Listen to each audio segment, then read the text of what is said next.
Welcome to the BBB National Programs Podcast Better Series, where we will explore top-of-mind topics with business and industry leaders to understand the leading trends and innovations that continue to push the envelope in today's marketplace. Thank you for joining us today on the Better Series podcast. I'm James Lee, and welcome to our special series, Retail Therapy. For the next 3 episodes, we're going to take a look at the changes in the largest segment of the private economy, the retail sector.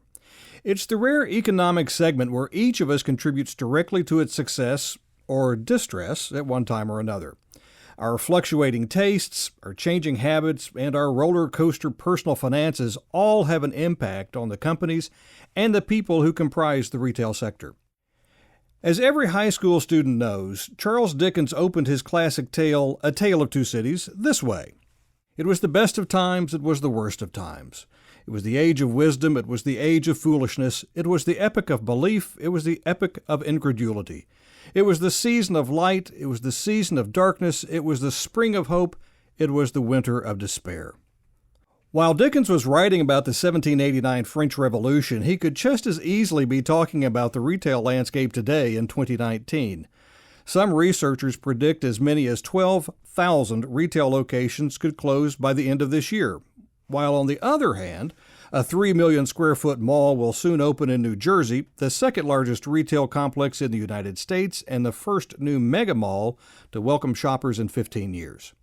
For every traditional retailer closing a location, it seems a newer brand is expanding. It is truly the best of times and the worst of times, and that's why we're calling this episode A Tale of Two Retails.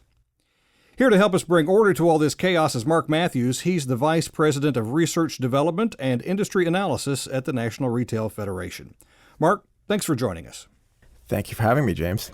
Well, let's get right into it. So, was Dickens right? Firstly, great book. Enjoyed reading it. Secondly, I think there are certainly some parallels. You think about the French Revolution and how it laid the foundation for what is modern day France today. A time of upheaval, a time of change. I think for retail, probably not quite as dramatic. I prefer to think of it as a time of opportunity. There is a different landscape now. Technology has changed the way that retail functions, the way that retail interacts with the consumer, and that has created opportunities to develop new businesses, new business models, opportunities in terms of how you connect with the consumer. So I think there are some fundamental changes there, and they have allowed new businesses that may have never existed before to come onto the scene and to thrive. So there's some great examples of companies that have gone from zero to $1 billion in revenue in a couple of years. You could never have done that 20 or 30 years ago. So there is a lot of opportunity for new business, and then there's a lot more competition for existing retailers. So it is alarming, you wake up in the morning and you see a headline that says 12,000 retail locations to close. But, I always viewed stats like that, even if they're true, that they're snapshots in time. There's always more to that story. So put some context around the numbers we're seeing around closures from the perspective of retailers. What is causing this and why is it happening now? Well, I think that the challenge for retail is that when stores close, it makes national news. When stores open, it barely makes local news. There's something about retail that resonates with us like no other sector.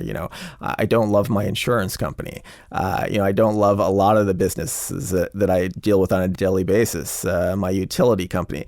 But retail, people associate with. People connect to retail. And therefore, when a retail store closes, when the Sports Authority near me closed, I felt that because I'd shopped there. I bought my son's baseball gear and soccer gear there. So it makes headline news. The reality of the matter, though, is that, yes, maybe 12,000 stores will close, but we're talking about a landscape of over 1 million stores. And if we look at the national data, in 2018, there were almost 2,000 more stores than there were in 2017.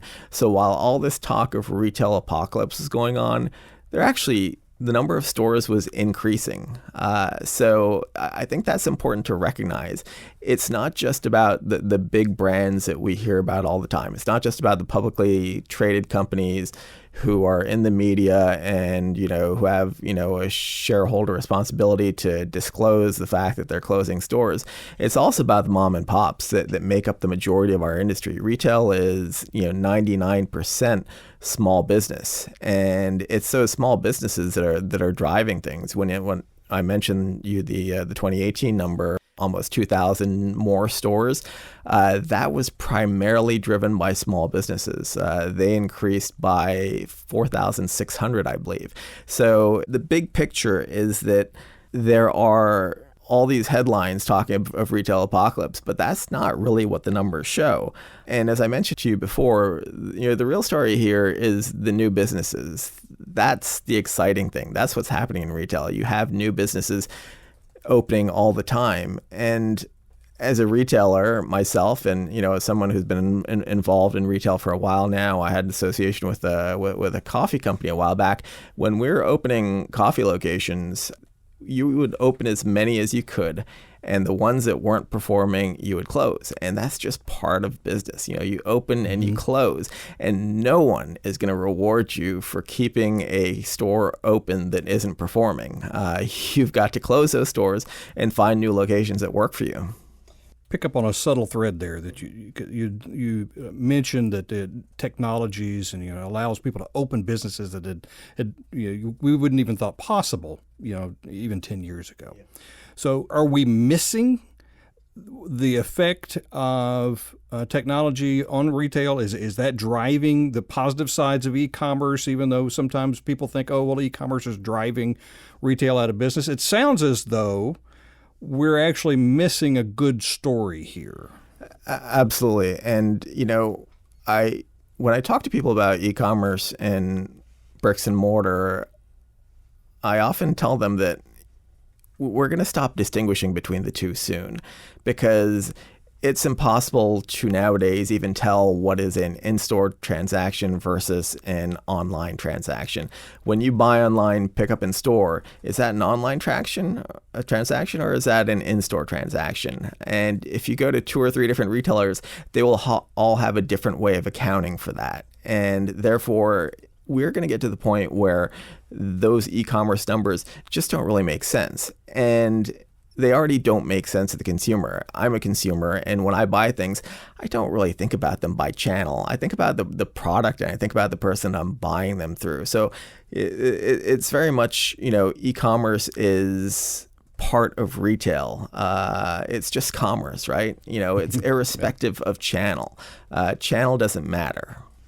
So how deep does that go down? So if we're talking about clicks and mortar, where I go to the store, I see that, and then I go off somewhere else and I order it online, or maybe I order it at home and I go pick it up at the store. How deeply will those trends go? Will that go all the way down to the corner store, or will that stay at a mid-size or larger size organization? That's a great question. And, I think there are many, many different models out there.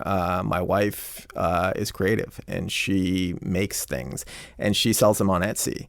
And Etsy and other platforms like that allow you to have the interaction and the interoperability of major commerce providers. So you don't need to, as a small business, necessarily, you don't need the infrastructure that a Target or a Walmart have, because there are providers out there who will give that to you. The challenge, though, for every retailer nowadays is that there are just so many new things from a technological perspective. You've got, virtual dressing rooms, you've got augmented reality, and you really, really need to target what is going to work for you and what is going to provide you that ROI, because frankly, not all of these things are going to provide you ROI. But, when it comes down to it, retail is the same as it was 100 years ago. It's about having a product that the consumers want at a price point that they want to buy it at, and providing them an experience that they enjoy and make them want to come back to you. Those fundamentals haven't changed over time. And if you can provide that, you're going to be all right. So when we think about about sort of those components of the things we like about retailers. Like you said, we all have a personal connection. This is that one area of the economy where everybody at one time or another actually does have a personal connection to. I don't necessarily have a personal connection to the company that makes my paper, but I do have a connection to where I buy it. So yeah, those things we like about retailers, what are they? And I assume those will stay as part of the mix of a successful company. But what are the things that we will see go away over time because we're less enthusiastic about that part of the retail experience? Absolutely. The way I think about it is that, some things are changing, certainly, but a lot of other things are remaining the same. Technology is making it so much easier for people to buy things, whenever they want, however they want. And, that makes life just a heck of a lot easier for them. So in terms of things that go away, I don't necessarily know if I think about it that way. We have a lot of different modalities out there, a lot of different ways that consumers can connect to retailers. And, it's really down to your personal preference. And right now we have more opportunities in terms of executing that personal preference than we ever had before. How do retailers today balance all these various changes? I guess some of them are lifestyle driven, some of them are demographically driven, but let's face it, the boomers are not going quietly into the night. And the millennials are driving many of these newer kinds of business models and the way we approach our relationship with our retail friends. What pressure does that put on the retail sector to adapt to all of those? A couple of things here. Yeah, I think it does create some pressure because certainly when you look at Gen Z and you look at millennials, they do behave differently than, boomers. There are different preferences in the way that we interact with retail. And, we see, more online behavior amongst younger people, but they still shop. When we did a study on Gen Z a couple of years ago, it showed that Gen Z are the same as they were people of that age 20, 30, 40 years ago. They enjoy shopping. They enjoy it as a social experience. They like to go to stores. They like to look at, touch, and feel goods. So I think that's there are some differences, but again, you have to go back to the fundamentals that I was talking about before. And that really is about knowing your audience, right? You need to understand who your audience is. And I think it's harder today to be all things to everyone than it was in the past. It used to be that you could, open a giant store and sell everything. And that was okay because the competition wasn't as fierce. Nowadays, going back to the point, we were talking about earlier about, all these new business popping up. You have new businesses popping up that compete against you in every single thing that you do, and they are specialists. And that is challenging for a retail generalist to be able to provide so many different things to so many different people and to do that better than the specialists do. But yeah, fundamentally, it's really about knowing who your target audience is, knowing what they want, understanding their needs, and giving them the experience that they want. Okay, last question. We're going to jump into our Doc Brown DeLorean time machine and get up to 88 miles an hour and turn on the flux capacitor. It's 5 years from now, 10 years from now. How will the retail experience be different? And especially if there's a trend that's just sort of a micro trend right now, but it's going to be really big in a few years. What are we going to see when we go shopping? Well, I think there are many, many layers to that question. I think in terms of the way that we interact with shopping, in terms of the way we buy, we see a lot of different things becoming popular. We see the subscription box model. We see rental, we see thrift, we see all these things. There is a sense out there. I've certainly read some people who are a lot smarter than I am talk about, maybe a shift in our view of ownership and how much we need to own things, and that maybe, the rental model might be, that might make more inroads into the future. So In terms of different retail business models, I definitely think we're going to see a lot of innovation. I don't have a crystal ball, unfortunately, and I can't look into it and tell you what's going to catch on. What I can tell you is you're going to see repeated innovation in the industry, lots of change, lots of different types of businesses popping up. I think the consumer is also looking for some more of a societal impact from the people that they associate with. They want to know that the people and the brands and the businesses that they do business with are doing good. And I think there are a lot of business models out there that are all about that, about doing good and about sharing that with the consumers and letting them know that they're trying to make an effective change. So I think there's all those things. In terms of in-store, and I think that's where you're going to see a lot of change, is technology. It's amazing for me to think that the iPhone that brought me here to the studio 12 years ago, that just wasn't a reality. And now it's ubiquitous.